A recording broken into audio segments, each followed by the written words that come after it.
jewe hako nizera Imana ya naka oya noga umukuna arindi kubera utari kurayishingira intara kubera ivyamwa wama ni ivyamwa bibi ariko hariho abantu by'ukuri bamwe ivyamwa byiza amen mama ivyamwa byiza bigatuma Imana yacu igira iki bigatuma Imana yacu ishigwa hejuru bigatuma Imana yacu abantu bayifuza hariho intahe numvise ku mukozi w'Imana Rutayisire ingene ngo yafashije umunyeshure umva ya umunyeshure ngo yari yavuze ati je vraiment kudefanda ntavyo nshobora kuko igihe canjanye simbona ingonero kwandika ngo mpeze ati akama aza akamubwira ati umviriza courage we wandika ibyo ushoboye uzura bimpanda gukosora ati akajara bimurungikira mukosora hama ngo akajara nava no kwishure yigisha ko asanga y'uwo mwana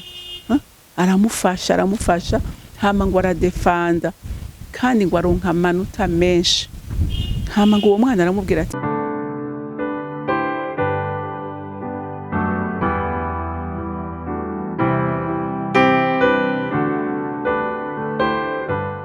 bakunzi bahore CANAAN TV ndanezerewe kandi gusubira guhura namwe ngo tuganire ijambo ry'Imana ariko imbere yuko dutangura kuganira reka tubanze dusenge. Nje imbere yawe data ngushima, nje imbere yawe data nkuninahaza ngukengurukira urukundo rwawe, imbabazi zawe ni neza yawe. Watugiriye neza, waduhaye Kristo kugira ngo aducungure. Ubwo twebwe twarabo gupfa, twarabo kurimbuka, twarabo gucigwa kwiteka, ariko kubw'urukundo rwawe uduha umwana wawe wapfe ku musaraba ku bwacu. Nico gituma tudahengeshanya kugushimira ubwo rukundo n'ubwo buntu. Mwami wanje, Mana yanje, n'uyu mwanya utwemerere wakira aya mashimwe, kuko nta kindi duse twoguha atari kukubwira ngo warakoze kudukunda tutabereye, warakoze kutugirira neza. N'ubu ntuhengeshanya Mwami Imana kutugirira neza, kuko uhora utwigisha ijambo ryawe uko bukeye n'uko bwije, kugira ngo dukure tuba abahungu n'abakobwa bakubaha kandi bakuzi kandi bagukorera neza. Urakoze rero Mwami Imana ko wemeye kwakira amashimwe yacu, icubahiro n'ishimwe bibi vyawe. Nkaba ndabisenze ndabyizeye kuvyumvise mu izina rya Kristo Yesu. Amen. Amen. Ijambo rero Imana yampaye kuganira namwe uyu munsi riravuga ngo umukristo yakuze akwiye kwama, haleluya, mu gihe gikwiye no mu gihe kidakwiriye. Haleluya.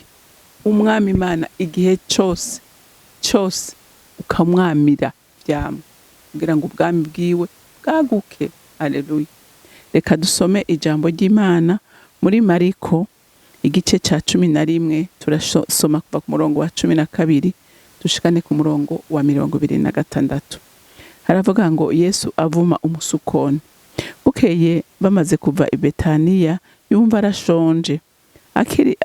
Akiri kure abona umusukoni uriko amababi, arawegera ngo kumbure yogira ico awukurako. Awushitseko ntiyagira ico awubonako atari amababi, kuko kitari igihe cyo kwama c'umusukoni. Arawubwira ati, ntugapfe hagize umuntu n'umwe ajya ku nsukoni zawe uhereye ubu ugashitsa ibihe bidashira. Abigishwa biwe baravyumva. Bukeye mu gatondo ca kare bariko barataha, babona wa musukoni wahereye mu mizi wakabiranye. Petero yibutse aramubwira ati, mwigisha, wa musukoni wavumye wakabiranye. Yesu aramwishura arababwira ati, mwamana ukwizera Imana. Ndababwira ukuri yuko umuntu wese yobwira uyu musukoni ati, shingu,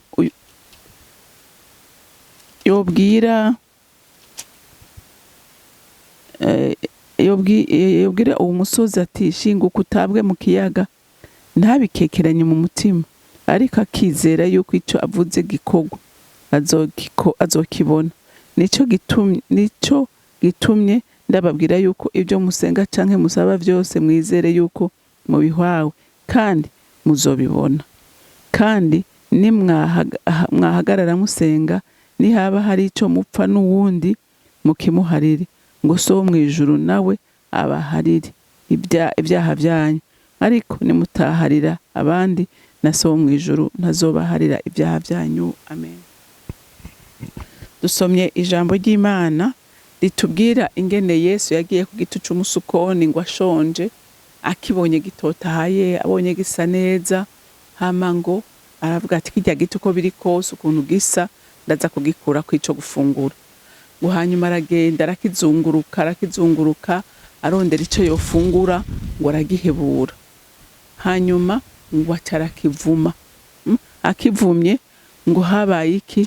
ngo caciye cuma mu mizi, kuko ngo bagarutse bukeye ngo basanze cakabiranye. Ariko ijambo ngomba guhagarara ko uyu munsi, kuko iki gisomwa kirimwe inyigisho zitari nke, ariko ico ngomba guhagarara ko uyu munsi ni ukuba umukristu yama, no kuba umukristu akura, no kuba umukristu, haleluya, Yesu igihe cose amukenere yamubona. Amen. Kuko hariho abantu benshi usanga bitwaza ibihe barimo bigatuma badashobora gukora ibikorwa byiza bihimbara Imana. Iminsi yose bakarondera icitwazo. Nicyo ijambo ry'Imana rigomba kutwigisha, kuko ijambo ryatubwiye yuko iki giti ngo nticari igihe cyo kwama. Haleluya. Nk'ubu woza kurondera niyaba imicungwe yera mu kwezi, ubu turi mu kwezi kw'indwi, imicungwe ngira yera mu kwezi kwa gatandatu. Hama ukagenda ku giti c'umucungwe mu kwezi kwa mbere ngo ukirondere ku imicungwe ntayobona, kuko atari igihe c'ukwera.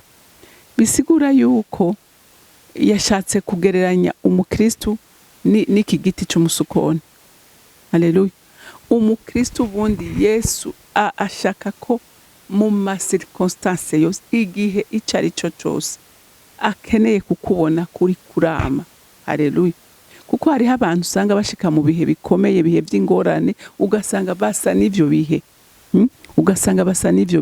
ariko ijambo ry'Imana riravuga neza ko ngo twame tunezerewe igihe cyose.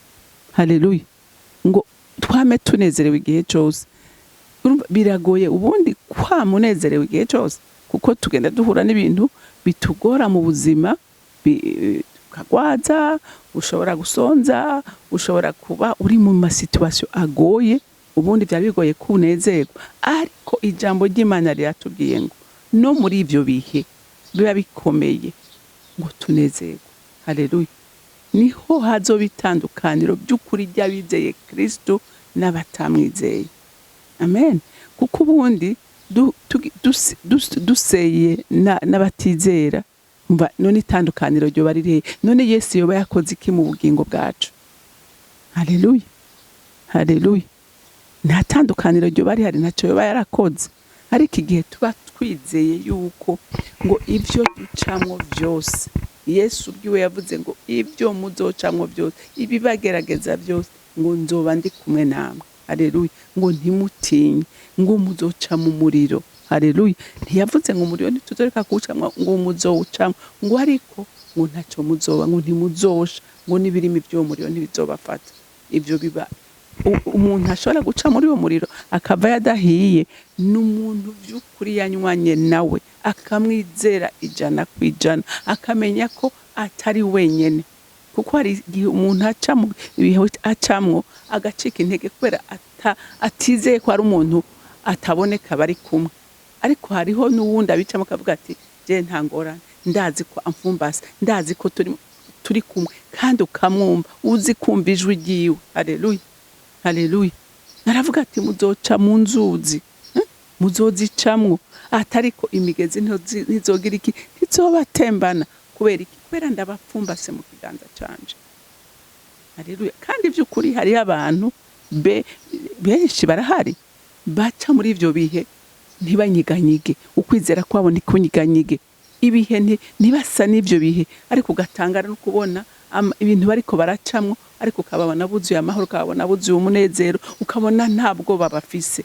Barahari, ariko ukabona abandi bajonjogoye basa n'ivyo bihe. Haleluya. Rero Kristo aravuga ngo mu gihe cyose, ari kigoye ari coroshe, muhore mushima.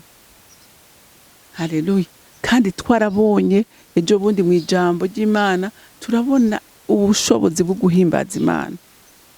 Twarabubonye ko umuntu ahimbaza Imana mu bihe bigoye adasa n'umuntu adahimbaza, kuko iyo uhimbaje Imana ushize Imana hejuru mu gihe kigoye, Imana yihutira gukora. Haleluya. Ariko igihe widoga mu gihe kigoye utuma Imana iteba gukora, kuko twarabonye ko uri kuha icubahiro nde? Satani. Haleluya. Kuko Satani abashaka ko widoga, abashaka kubabara, abashaka kutuka Imana, abashaka ko widogera Imana, kandi ibyo nabyo bibaza umutima w'Imana bigatuma Imana iteba gukora. Haleluya. Rero ngo mu gihe cyose Imana ikeneye ko twama ivyamwa. Haleluya. Ikeneye ko twama, imvura igwa, izuba ryaka, mu marira, ikeneye ko twama. Haleluya. Niho vy'ukuri Imana yacu igira iki? Ishigwa hejuru, bakavuga ati iyi Imana uyu muntu yizeye, reka natwe tuyizere. Haleluya. Kubera iki?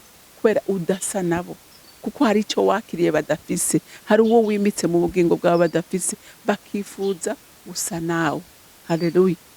Bakifuza gusa nawe. Mugabo hari igihe bakubwira bati jewe hako nizera Imana ya naka, oya noga umukuna arindi. Kubera iki? Kubera utari kurayishingira intara, kubera ivyamwa wama ni ivyamwa bibi. Ariko hariho abantu vy'ukuri bamwe ivyamwa vyiza. Amen. Bamwa ivyamwa vyiza bigatuma Imana yacu igira iki? Bigatuma Imana yacu ishigwa hejuru, bigatuma Imana yacu abantu bayifuza. Hariho intahe numvise ku mukozi w'Imana Rutayisire, ingene ngo yafashije umunyeshure, umva ya umunyeshure ngo yari yavuze ati je vraiment kudefanda ntavyo nshobora, kuko igihe canjanye simbona ingonero kwandika ngo mpeze. Ati akama aza akamubwira ati umviriza courage, we wandika ibyo ushoboye, uzura bimpanda gukosora. Ati akajya arabimurungikira mukosora, hama ngo akajya nava no kw'ishure yigisha ko asanga y'uwo mwana, aramufasha, hama ngo aradefanda kandi ngo aronka amanota menshi. Hama ngo uwo mwana aramubwira ati jewe ndashaka kukubaza vy'ukuri, ibi bintu bikora kubera ukijijwe canke ndakeneye kumenya icaguteye kunkorera ibi bintu? Aramubwira ati kubera agakiza nakiri, ati kuko umwami wacu adutegeka gukunda abantu bose. Ngo acaramubwira tumve nkubwire, uyu munsi ndizera uwo mwami wizeye. Ati kuko byarandenze. Ya mwami y'ivyamwa vyiza bituma nawe yizera Imana yiwe. Rero natwe nk'abana b'Imana dukwiye kwama ivyamwa vyiza bituma abandi batwifuza. Rero Imana yo mwijuru ibampera umugisha. Mana data rugira byose uri mwijuru, Mana yera, Mana nziza, ndagushimiye ijambo ryawe. Reka iyi mbuto nziza watubivyemwe Umwami Imana ikomeze kwama cyane kandi ishora imizi kugera kure, kugira ngo batubona batwifuze, bifuze kwizera Imana twizeye. Mwami wanje, Mana yanje, ndabigusabye uvomerere impwemu ya buri muntu wese, kugira ngo umuntu wese agire inyota n'inzara yo kugendera Mwami wanje uko mu mategeko yawe, kugira ngo dushobore kwama ivyamwa bituma abandi batwifuza. Ndagushimiye kandi ndakuninahaje, icubahiro n'ishimwe bibi vyawe, abandi bisenze ndavyizeye kuvyumvise mu izina rya Kristo Yesu. Amen, amen. Mwarahezagiwe, mugira umunsi mwiza.